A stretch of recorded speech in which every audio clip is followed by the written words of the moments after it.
You just said you had a few weeks off coming. How's everything coming? Yeah, it's been good. Had a long year, so I guess a couple of weeks at home wouldn't have hurt, and then didn't really touch much.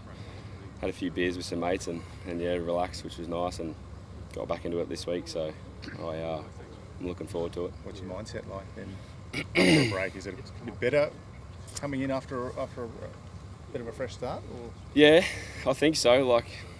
I think as a professional athlete, or any career you're in, really, not so much a professional athlete, but any career you need to have a break, and a break from kind of the turmoil that you create in yourself. So to do that was nice, and I haven't had the opportunity to do that a lot this year, so it's been good to do that, and lower the expectations a bit.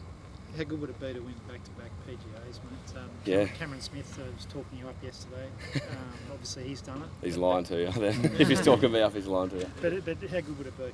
Yeah, I mean, he's done it, and he's one of my good mates and someone I look up to from a very young age. So to do it and to join that kind of prestige is going to be something that I look forward to trying to do. But yeah, you can't really put into words what it'll mean. So. Do you feel like your golf's at a better point than it was this time last year?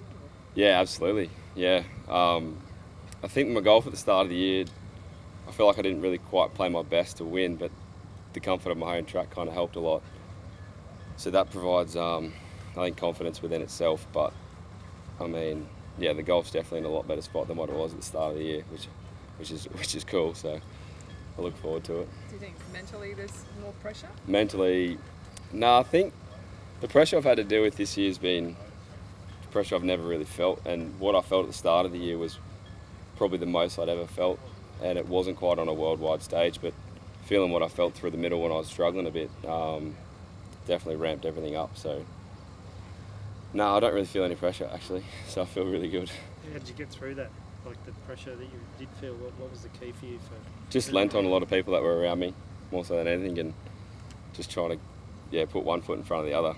When you're struggling, I think you feel like it's a long way from being good, but it's really not.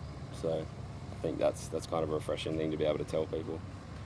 So was it a technical thing that was wrong, or was it a just headspace mental headspace? Yeah. I was in a big pool of fish, and I'd never really been in that pool of fish before.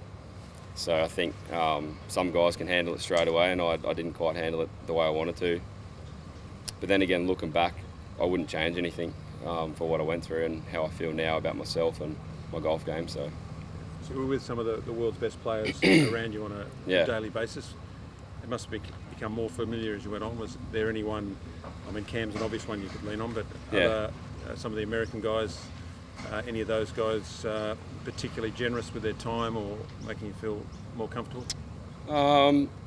No, you're in a bit of a dog-eat-dog world with that type of stuff. I think I lean on a lot of the Aussie boys, no matter who it is. Like, I just look up to all the Aussie boys that have made a really long career out of it. I think Hendy's a pretty good example of it. Not that he won't like me calling him old, but he's good. It's just kind of nice leaning on Australian guys that have done it before you. So that's a cool thing. Jude, what about in the team stuff in Liv? Who did you sort of speak to there a lot when there was the separate Aussie team? Who did I speak to when I wasn't on the team or was on the team? Yeah, like in that team with you. Yeah.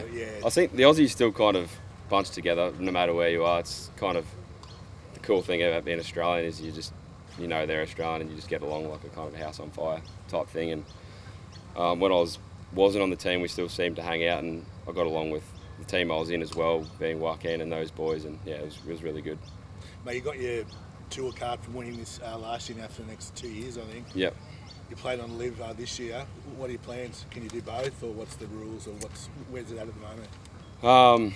At the moment, I'm just kind of thankful for everything that happened with the Liv stuff, and I think with Europe, and it's obviously going to take up my Europe card as well. So I think if both worlds can coexist, that'd be awesome in the future. But we'll see. I'm just trying to focus on whatever I can do to get better and run my own race kind of thing. So it's hard for a young golfer to sort of make those decisions, or when you've got so many lures out there, or is it hard? I haven't really found it that tough. I think you just got to kind of listen to what you want. Well, I don't know. I've got no advice for that. I've only been out here a year, so it can be. If you got the wrong people around you, I think it can be, because if you got a lot of money-driven people around you, then yeah, that would 100% be a distraction. But if people are purely around you for your performance and growing as a person and as a golfer, then you'll be fine. Yeah, there'll be no stress. Is it quite reassuring that you've probably got the money side of it a little bit covered? Yeah. You can just Yeah, definitely. play golf and feel fairly secure in that way. Yeah, I think so. Money's can be a big pressure in what we do and what anyone does, and forces you to make some pretty tough decisions now and again. So hopefully, well, at the moment, yeah, I'm okay. Don't plan on doing too much stupid things with it, but because I'm only young. But you never know when the next paycheck's coming. So yeah, don't be stupid with your money. Yeah, what is the stupid thing? Are you going to buy a jet ski and go down the Brisbane River? Or what are you going to do? Nah, I'm actually going to be pretty sensible because, as I said, you just never know when the next lot's coming. So I'll just try and invest a bit of it and maybe get a house. Who knows? Is that on you or your mum and dad, or It'd be on me. as in who's helping you, mate? Oh, right. Mum's really into her real estate, and I've got a lot of good friends in that area, so I'll get a lot of advice from that. But yeah, probably my decision as well, though. Like, I think any decision you make should be yours, probably. Last one. So, mate, what are the plans after the next 2 weeks after this week and then the Open? What do you? So after the Open, there's the Cathedral Pro-Am that we're all going to play in Melbourne. Come home, spend a week at home, and then play Jeff Ogilvy's event before Christmas. And then, yeah, start to work on the schedule for next year. So it's going to look good.